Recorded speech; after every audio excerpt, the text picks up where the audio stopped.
So we're back on the van today. The plan today is to get this subframe sorted. Now this has come off a GT Turbo Sprint car, if I'm correct. It's had all extra welding, extra bracing around the wishbones. It needs stripping because I need new bushings, which Powerflex are kindly going to supply. I need to send the steering rack off to get refurbed, and it needs grinding down as well, grinding back, getting any rust, see if there's any rust underneath the paint, and then we can prime it and then paint it again. So first order of business is getting this outside on the trestles. Second order of business is cleaning all that up. So let's get that area clean, because if I don't have a clean workspace, even though I'm not working there, my head's in bits. So I'll clean that up and then we'll get outside working on the subframe. So to be doing the strip down on this today, I've got blue spots, 1/2 inch ratchet and 3/8 ratchet, 1/2 inch sockets, 3/8 socket. So I'll set you up and we'll strip this.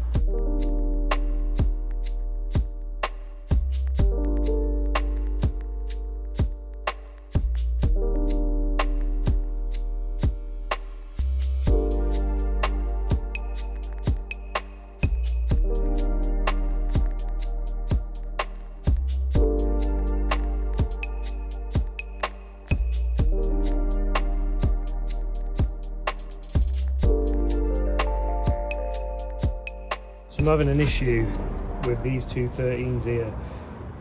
It's a great way to break out this blue spot extended ratchet. They're either going to snap or they'll come loose. There we go. Bob's your uncle.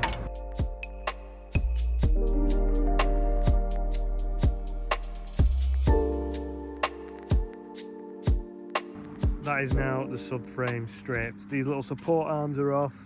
This thing, I'm not sure what it was. It looked like, I don't know if it was like something for, you know, like a cold air feed for underneath, maybe a cooler or something like that. No idea. But steering rack's off, them brackets are off, the rear torsion bar's off, and this is ready for grinding down. Now, I'm not going to be doing that today. It's getting late, it's Saturday. I want to go home, have a chill out, you know what I mean? So, yeah, I don't know if I showed you. I went on a bit of a mad one, mate, just a clean workspace. You know, makes everything better. So I'm gonna finish off here today now by packing everything up, and then I'll see you in the next clip. Now it's been 2 days since the last video, so we're back up here. Finished work a little earlier because I was out the door earlier this morning, and yeah, it's not the greatest weather, but we've managed to get a bit of a dry spell. So I'll set you up and we can crack on grinding this outside rather than getting in here dirty.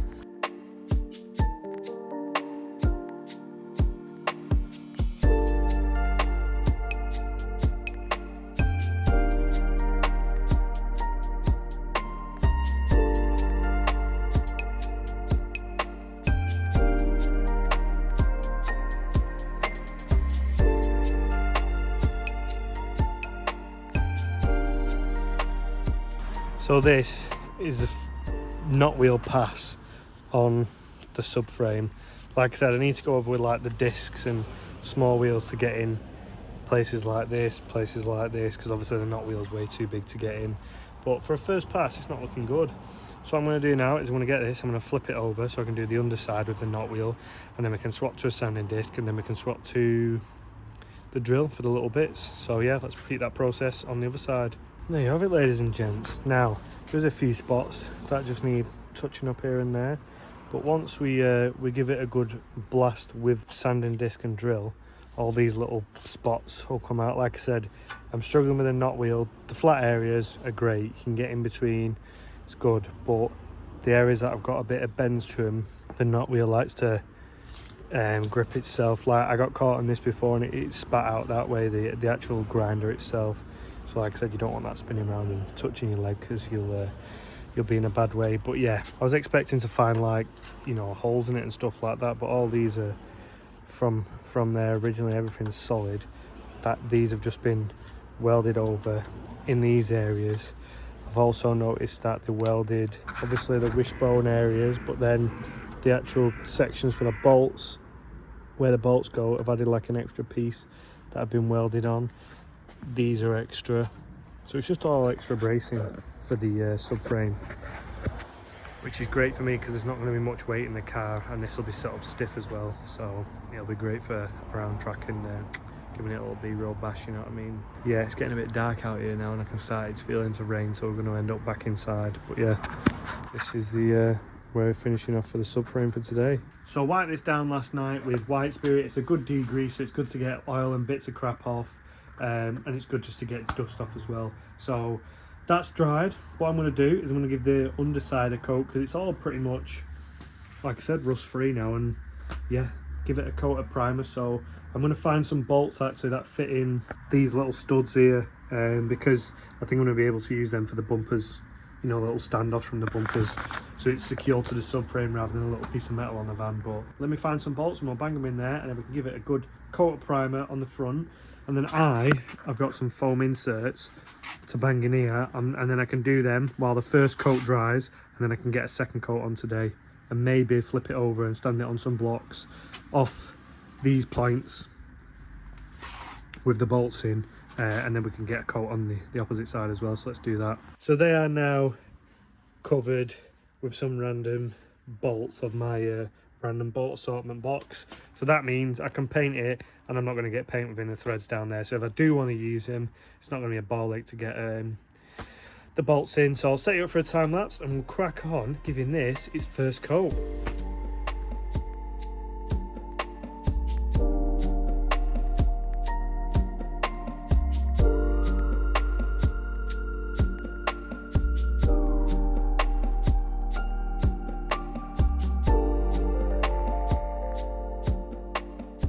So that is the first coat on. Now you might be saying to yourself, Jordan, why don't you just take it to a powder coat and get them to powder coat it? Because I don't want to. I want to do it. That paint is like, I can't remember what it's called. It's not the zinc oxide paint, the red one. It's like another grey primer for like preventing rust, if you will. So yeah, we've just been going over with that. Like I said, it looks shiny on this now because everything's still wet, but in these little, you can see, I don't know if you can see it on camera, you can see like spaces where it's not, well obviously I've missed a spot there, but you can see like, try to find it, like little bits like that where that's just the first coat. You don't need to do a full coverage on the first coat. So you might have seen a lot where I've been dabbing it, and that's because obviously if you go over with a paintbrush just like that, it's not going to get in the little nooks and crannies. So I sort of go over and give it a dab in between so it gets into all the nooks and crannies. But yeah, so far looking good. Once it gets a fresh coat of paint on it, I think they're brand spanking, you know what I mean? So I'm going to do, I'll probably do 3 coats on the underside because that is the most high impact area, and then I'll do 2 coats on the opposite side because like I said, 2 coats is good enough, you know what I mean? But you don't want to, it's not going to be getting much impact on the where the engine sits basically. So we'll let this dry while I sort out my foam inserts, and then we'll come back and repeat the process and just give it another coat. Like I said, you can see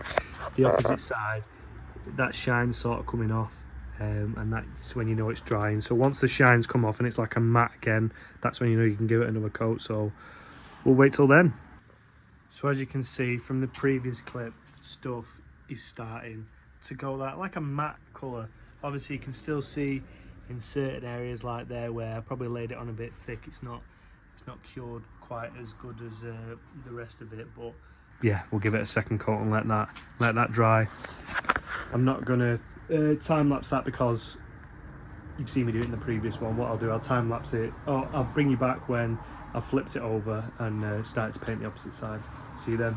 Just thought I'd quickly interrupt. Obviously you can see that I've started from this point and I'm working through, coming back round, but just as a guide of where you have paint and where you haven't, because sometimes it can get a bit tricky. But you can see it there, painted, not painted, painted, not painted. So the matte stuff is what's not been at its second coat, and the glossy stuff is what's still wet. So just a little tip if you've never done it before. So that is the second coat down. Yeah, nothing to report really. We'll let this dry off again, and then we'll go for a third coat, and then hopefully get it flipped over and be able to put a coat on the opposite side before I leave today. So I'm going to carry on sorting these drawers out. I've got more foam inserts, and I want to put some in this little section up here. So yeah, I'm going to crack on with that. So the underside is still drying, but as you can see, it's not sat on the trestles because of the bolts holding it up. So we're going to go over and give this side a complete coat, and hopefully get 2 coats on this now, because it's pretty early doors. The underside's drying pretty fast, so that's a thumbs up from me.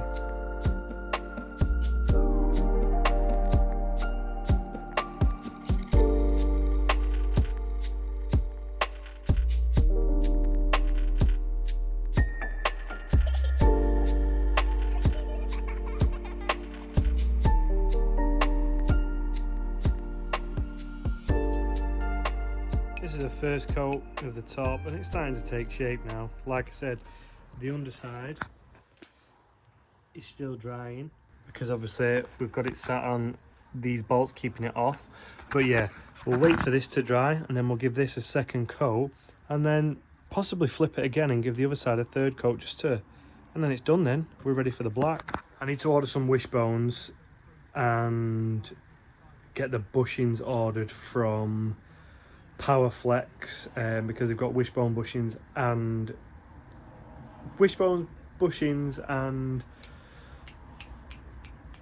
anti-roll bar bushings, so we can need to get them measured and ordered because there's a few different sizes, so I need to check what will fit on this subframe. We'll let this dry and then we'll slap another coat on.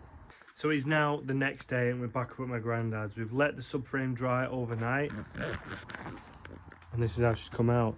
This is only add 1 coat on the top, the underside has had 2 coats. So what we're going to do is we're going to give it another coat now on top, and that'll be this side finished. Flip it over and then give it another coat again. This is the boring part of the process, but I asked you lot and you lot wanted me to document the full process of making sure I film everything.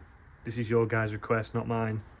So this is the final coat of primer that's going to be going on. In the meantime, what I was doing was marking out what needs cutting, like down there, inside, on the inside of that arch, and then some spots on the sills. I've had a quick scan over the sills and they're not bad. There's 2 bad areas on the driver's side and there's a bad area on the passenger side, but not that much. I thought I'd have to replace all 3 sills, both sills, but order 3 because these are a slightly longer wheelbase. I don't think you can get the extra van sills, so I'd have to get a Renault one and extend it. But looking at it and grinding off spots, they look fine, so I'm thinking of just buying 1 sill and piecing it in, and people might be like, oh no, just replace the sill while you're there, but you don't need doing, do you know what I mean? So we'll see how we get on, but yeah, we're going to get another coat of paint on this, and then this will be done, then it'll be ready for the black. And that is the last coat down. Now it's probably a boring video for you, but I've told you I'm going to be documenting it all, so I've got to leave in the boring parts. So that's a subframe, all painted, dry and complete. Now this is only a primer, so we're going to go over the top with a black that I've got. Everybody has their own opinions on what to spray stuff with, what to do stuff with. We want to powder coat it, no, we want to do this, we want to do this, we want to do that. On the 5, I basically primed it with this primer. Again, it's not the red zinc oxide primer, it's another one. I can't remember which one it is, but I went over with hammered hammerite, and everyone's like, no, if you paint it, it holds moisture and it does this and it does that. Mate, the 5's been built probably coming up to 3 years now, 2-3 years maybe, and that's been absolutely bob on. So it's one of them, like, everybody has their own stuff. They can tell you, no, don't do this because of this and this and that. I've never had a bad experience with it, and yeah, I think it looks good as well because the hammered black has like a bit of a sparkle to it rather than just smooth black. So that's what I'm going to be doing the subframe with, the rear axle, the underside of the car, the inside of the van, possibly even the bay. That's what I'm going to be doing everything with because I like that colour. And I think it's the easiest for me to apply. I'm this route, I'm hands-on, built in a garage. Yeah, that's just me. So let's crack on and give this a coat of black.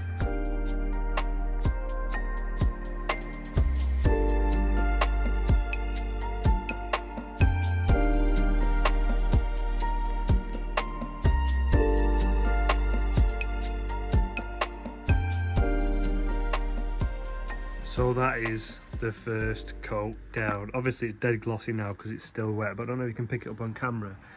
But it's got like a little, I don't know, like a shine to it. Let's see if we can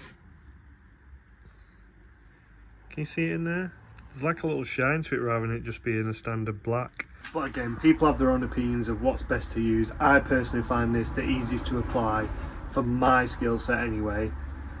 and hopefully you can get something out of it. But there'll be people in the comments that are like, oh no, you should have used this caused this caused that. It's my build, and that's it at the end of the day. If you want to leave a comment maybe suggesting something, but if you're going mad saying, oh no, you shouldn't use this and do that, you're forgetting that it's my build, not yours. So if you want to use that on your build, that's fine, but this is what I'm doing on mine. So we're going to wait for this to dry, get another coat on it, and when that second coat is done, we can flip it over and do 2 coats on the other side. So this now has had 2 coats both sides. We're going to give it a final coat on the underside, because obviously that's the most high impact area. So let's do that, but it's leaving that nice glossy finish. So like I said, you can't see it on camera because of the light, but it gives it like a, I don't know the best way to describe it, to be honest with you. But what I'm going to do is give it a last coat now. Yeah, in the next episode we're going to be cutting out the rust, because I'm finally booked in for a day with Artec.